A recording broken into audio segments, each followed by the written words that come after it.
Existem segredos que pesam mais do que qualquer mala carregada. E para Lara, esse peso estava comprimido em um pequeno pedaço de plástico escondido no fundo de sua bolsa de grife. Enquanto o mundo lá fora se enfeitava com luzes de Natal e promessas de um ano novo brilhante, o universo interno de Lara acabara de sofrer um colapso. Ela estava noiva de Felipe, o homem que qualquer mãe desejaria para sua filha. Estável, previsível, um porto seguro em meio ao caos. Mas o problema de portos seguros é que, às vezes, eles não possuem a correnteza necessária para fazer o coração bater de verdade. E foi nessa busca por adrenalina, em uma noite de crise e chuva meses atrás, que Lara cometeu o erro, ou o acerto mais perigoso de sua vida. Ela se entregou a Bruno, o irmão mais velho de Felipe, o homem que carregava a tempestade no olhar e o caos na alma. Bruno era a antítese do irmão. Ele era a ovelha negra que a família tentava ignorar, mas que Lara nunca conseguiu esquecer. O passado entre os dois era uma ferida mal cicatrizada que reabriu com uma intensidade devastadora naquela noite de recaída.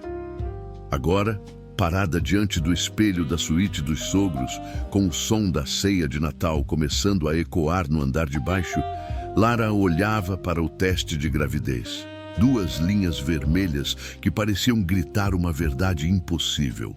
Ela carregava um herdeiro, mas o sangue que corria nas veias daquela criança não pertencia ao homem com quem ela subiria ao altar em breve.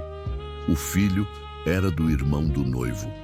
A ironia era um golpe de mestre do destino. Ela teria que descer aquelas escadas, sorrir para as tias, abraçar a sogra e permitir que Felipe a beijasse na frente de todos, enquanto o verdadeiro pai de seu filho estaria ali, a poucos metros, bebendo um uísque barato e observando-a com aquele olhar de quem sabe exatamente o que se passa sob a superfície.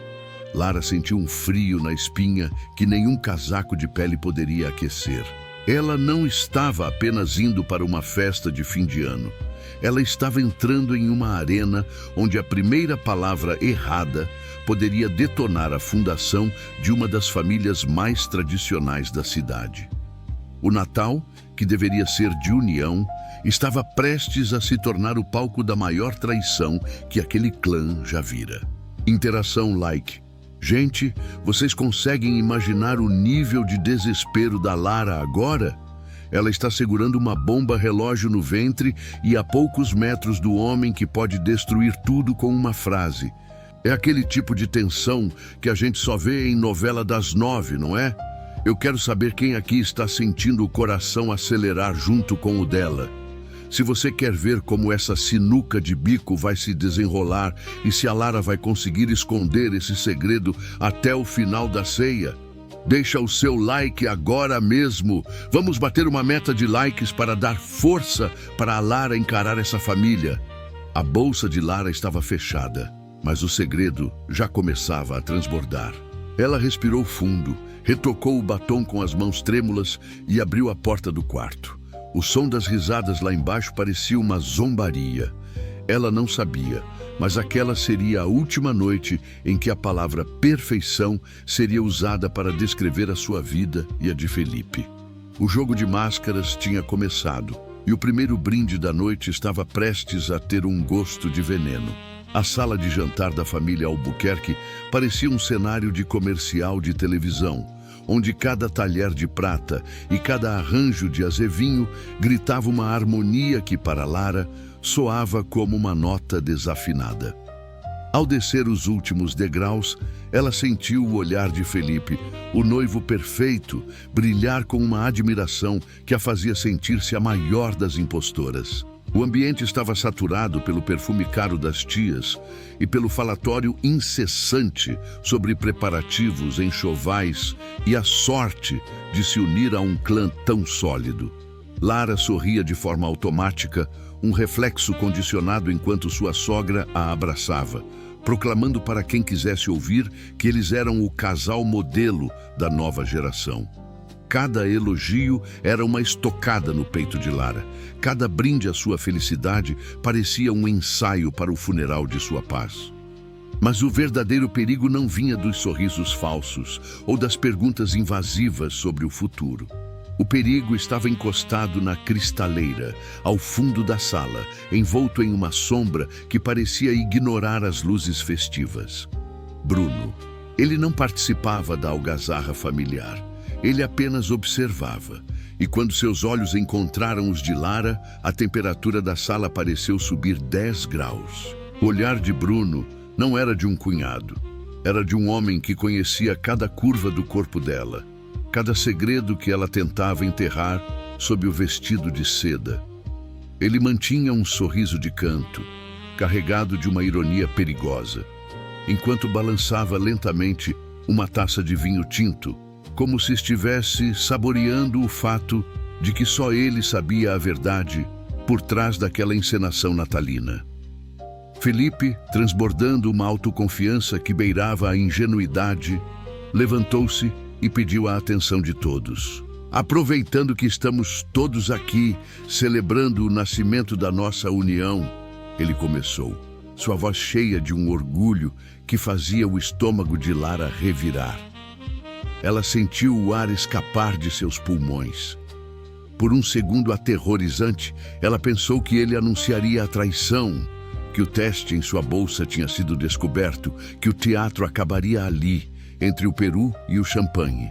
Lara gela, as mãos suando frio sob a toalha de renda. O silêncio que se seguiu foi preenchido apenas pelo bater frenético de seu próprio coração. Eu tenho uma surpresa para a minha noiva, continuou Felipe, olhando para Lara com uma ternura que a sufocava. Eu tomei a liberdade de antecipar tudo.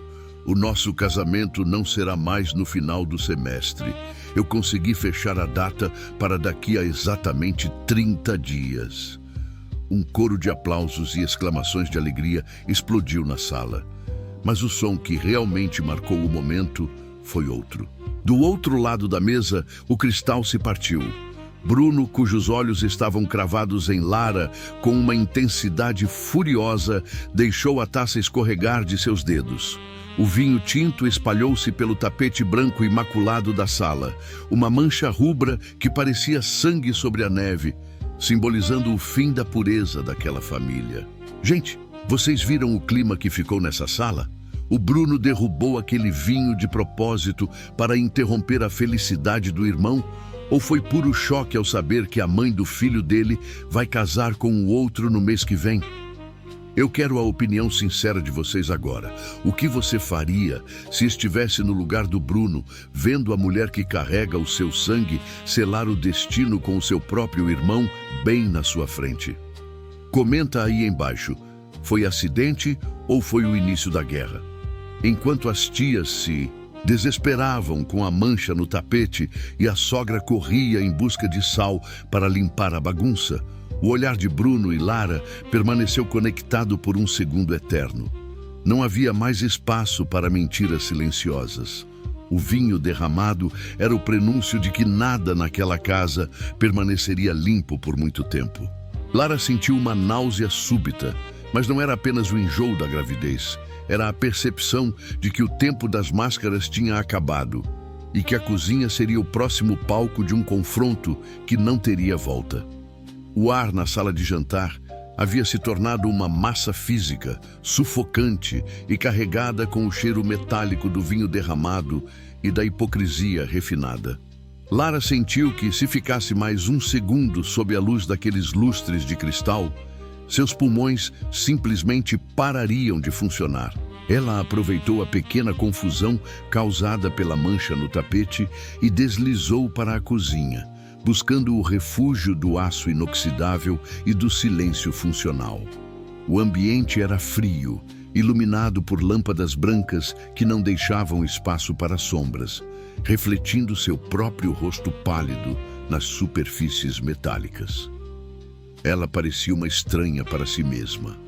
Uma mulher cuja vida tinha se tornado uma colagem de mentiras lindamente editadas para o consumo alheio. Ela agarrou a borda da bancada de granito, sentindo o frio penetrar em suas palmas, tentando desesperadamente controlar a náusea que subia por sua garganta. Uma mistura de gravidez e pavor absoluto. A porta, vai e vem, rangeu. Lara não precisou se virar para saber quem era. A presença de Bruno tinha uma força gravitacional que ela reconheceria em qualquer lugar do mundo. Ele não disse nada de imediato, apenas se encostou no batente, sua silhueta projetando uma sombra longa e irregular sobre o piso de cerâmica branca. A música festiva que vinha do outro cômodo agora soava como se viesse de outro planeta, uma trilha sonora alegre para uma tragédia iminente. Bruno exalava aquele cheiro de uísque e rebeldia que sempre a desarmou. Um contraste brutal com a fragrância suave e previsível de Felipe. Você sempre foi uma péssima atriz, Lara, ele sussurrou, e a voz dele era como uma lâmina raspando no silêncio da cozinha. Ele caminhou em direção a ela com a calma predatória de quem já conhece o final do mistério. O meu irmão pode estar cego pelo próprio ego, mas eu vejo cada movimento seu. Eu vi como você tremeu quando ele falou na data do casamento. Eu vi você trocando a taça de espumante por água quando achou que ninguém estava olhando. Ele parou a poucos centímetros dela, invadindo seu espaço pessoal, prendendo-a entre seu corpo e a frieza da bancada. A cor sumiu do seu rosto, e não foi só por causa da surpresa do Felipe. Tem algo mais pesado aí dentro, não tem? Lara tentou empurrá-lo, mas sua força era apenas uma sombra da dele. Saia daqui, Bruno. Não é o momento, nem o lugar. Volte para a festa antes que alguém perceba. É exatamente o momento, ele sibilou, os olhos escuros vasculhando os dela com uma intensidade desesperada. Eu me lembro daquela noite de chuva. Eu me lembro de cada detalhe do que aconteceu entre nós. E eu conheço o seu corpo melhor do que o meu irmão jamais conhecerá. Ele baixou o tom de voz e as palavras saíram carregadas de uma certeza aterrorizante. Você está carregando uma vida aí dentro, Lara. E nós dois sabemos que a matemática não fecha com o cronograma do Felipe. Lara sentiu o primeiro soluço romper a barragem de sua compostura. Ela não queria admitir, não para ele, nem para si mesma, mas a verdade era uma presença física que chutava dentro de suas entranhas. Bruno, por favor, me deixe em paz. Ela conseguiu engasgar, os olhos inundados por lágrimas quentes e ácidas que borravam sua visão. É meu, Lara. Responda. Ele segurou os pulsos dela, não com maldade, mas com uma necessidade primitiva de clareza. É o meu sangue que está crescendo aí, enquanto você planeja entrar naquela igreja com ele? O mundo pareceu inclinar-se sob os pés de Lara. O silêncio da cozinha tornou-se uma confissão por si só. Mas antes que ela pudesse proferir as palavras que encerrariam oficialmente sua vida como ela a conhecia, a porta se abriu novamente. A luz do corredor inundou a sala e lá, parada no vão da porta, estava Dona Helena, a matriarca do clã Albuquerque, com suas pérolas e seu cabelo impecável, observando a colisão das vidas de seus dois filhos de uma forma que ela nunca deveria ter testemunhado. A expressão no rosto da sogra não era de confusão. Era o olhar de uma mulher que acabara de ver o alicerce de sua família desmoronar em silêncio. O ar na sala de jantar, que já era rarefeito, tornou-se irrespirável quando Lara retornou da cozinha com Dona Helena em seu rastro como uma sombra acusadora. Lara sentia a vibração da música festiva contra sua pele, mas para ela o som era uma distorção dissonante, como o chiado de uma rádio fora de sintonia. Cada rosto amigável, cada risada embriagada de algum parente distante, parecia um espectador em um coliseu onde ela era a presa. Felipe aproximou-se com aquele sorriso de comercial de pasta de dente, pronto para envolver sua cintura e exibi-la como o troféu de uma vida bem-sucedida. Mas antes que as pontas dos dedos dele pudessem tocar a seda do vestido de Lara, O mundo dela simplesmente se apagou. O impacto de Lara contra o piso de madeira não foi apenas o som de um corpo caindo. Foi o som de um castelo de cartas desmoronando sob o peso de 1000 mentiras. O caos que se seguiu foi uma sucessão de flashes borrados, gritos abafados, mãos trêmulas tentando reanimá-la e o rosto de Felipe, distorcido pelo pânico, chamando seu nome. No entanto, através da névoa que nublava seus sentidos antes da inconsciência total, Lara viu um único ponto de clareza. Bruno, parado a poucos metros, paralisado não pelo medo, mas pelo peso de uma verdade que estava prestes a explodir. Minutos depois, no andar de cima, o silêncio do quarto principal era interrompido apenas pelo som rítmico de um aparelho de pressão. Um médico amigo da família, convidado da festa, terminava de examinar Lara sob os olhares ansiosos de Felipe e dos pais. Quando a palavra gravidez foi finalmente pronunciada, a reação de Felipe foi uma explosão de euforia desastrosa. Ele se ajoelhou ao lado da cama, beijando as mãos de Lara, falando sobre como esse era o milagre de Natal que selaria a união deles para sempre. Nós vamos ser pais, Lara. Você ouviu? Daqui a 30 dias entraremos naquela igreja com o nosso filho já fazendo parte de nós.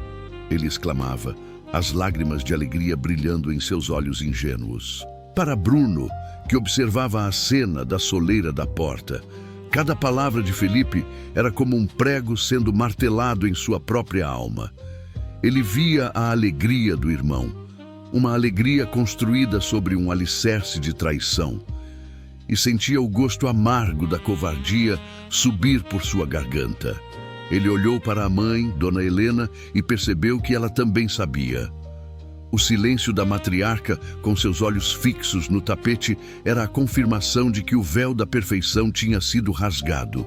Bruno não era um homem bom, ele sabia disso, mas não podia permitir que o irmão vivesse uma vida inteira dentro de uma miragem. A pressão atingiu o ponto de ruptura. Bruno deu um passo à frente, entrando no círculo de luz do quarto, e sua voz saiu com uma força que silenciou os planos entusiasmados de Felipe. Pare com isso, Felipe! Pare agora! Ele ordenou, e o tom de sua voz não tinha o habitual sarcasmo, mas uma gravidade que fez o irmão congelar no lugar. Você não pode se casar com ela. Você não pode assumir essa criança como se fosse o coroamento do seu conto de fadas. Felipe levantou-se lentamente, a confusão nublando seu rosto. Do que você está falando, Bruno? É o meu filho. É o futuro da nossa família. Por que você está tentando estragar isso até agora? Bruno olhou diretamente para os pais e depois para o irmão, antes de disparar a bala de prata que mudaria o DNA dos Albuquerque para sempre. Porque a matemática não perdoa, Felipe. E porque naquela noite de tempestade, há 3 meses, quem estava no quarto com a Lara não era você. Sou eu. Essa criança que você está celebrando, ela pode ter o meu sangue correndo nas veias e não o seu. O silêncio que se seguiu não foi apenas uma ausência de som. Foi um vácuo absoluto, onde o oxigênio parecia ter sido sugado de cada pulmão presente. Felipe recuou, os olhos saltando das órbitas, procurando em Lara uma negação que ela não conseguiu dar. O grito que não saiu da garganta de Felipe ecoou na expressão de horror do pai e no silêncio de mármore de Dona Helena. A festa de fim de ano tinha acabado, e o que sobrara nas cinzas daquela ceia era a destruição total da única coisa que eles acreditavam possuir, a honra. A explosão daquela verdade na noite de Natal não deixou sobreviventes na ilusão de perfeição dos Albuquerque. A tempestade de gritos e acusações que se seguiu à revelação de Bruno acabou dando lugar a um silêncio gélido, o tipo de vazio que fica após um terremoto derrubar os pilares de uma vida inteira. Felipe, o homem que sempre teve todas as respostas e o futuro planejado em uma agenda de couro, parecia ter envelhecido décadas em questão de minutos. Ele não olhava para Lara com ódio, mas com uma desolação profunda, a dor de quem descobre que viveu um papel principal em um filme onde o roteiro era de outra pessoa. Com uma dignidade que calou até os protestos mais indignados do pai, Felipe retirou o anel de noivado que ainda brilhava no dedo de Lara. Ele não o jogou. Ele o colocou sobre o criado mudo, um gesto final de renúncia a uma fantasia que nunca foi real. Eu passei a vida tentando ser o porto seguro que você precisava, Lara. Mas eu nunca percebi que você não queria segurança. Você queria a tempestade que só o meu irmão sabe provocar. Ele sussurrou, com uma clareza que cortava mais que qualquer insulto. Felipe saiu daquele quarto e da vida dela, sem olhar para trás, deixando para trás o título de noivo perfeito, para finalmente buscar a própria identidade fora da sombra da traição. Os meses que se seguiram foram um exercício de sobrevivência social e reconstrução emocional. Lara e Bruno tornaram-se párias dentro de um clã que valorizava as aparências acima da alma. Eles enfrentaram o julgamento das tias, os sussurros nos eventos de caridade e o olhar gélido de Dona Helena, que via no ventre de Lara a prova constante da desunião de seus filhos. Mas, no isolamento daquela nova realidade, algo inesperado floresceu. Sem a necessidade de máscaras ou de encontros furtivos, Lara e Bruno foram forçados a encarar quem realmente eram. A ovelha negra teve que aprender a ser o alicerce, e a noiva prometida teve que aprender a viver sem a aprovação do mundo. O nascimento de Gabriel, meses depois, foi o verdadeiro ponto de mutação. Quando o primeiro choro daquela criança ecoou, a biologia impôs sua vontade sobre o preconceito. Bruno, o homem que sempre fugiu de responsabilidades, segurou o filho com uma reverência que transformou sua existência. Ele não era mais o caos, ele era o protetor. E Lara, ao ver o sangue dos Albuquerque ganhando um novo rosto, percebeu que a verdade, por mais dolorosa que tivesse sido, era o único solo onde o amor real poderia crescer.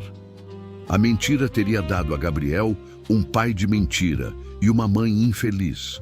A verdade deu a ele a chance de ser amado por quem ele realmente era. A aceitação da família não veio como um grande gesto de perdão, mas como um degelo lento e gradual. Começou com uma visita silenciosa de Dona Helena ao berçário e um olhar que reconhecia no neto os traços que ela tanto amava em seus 2 filhos.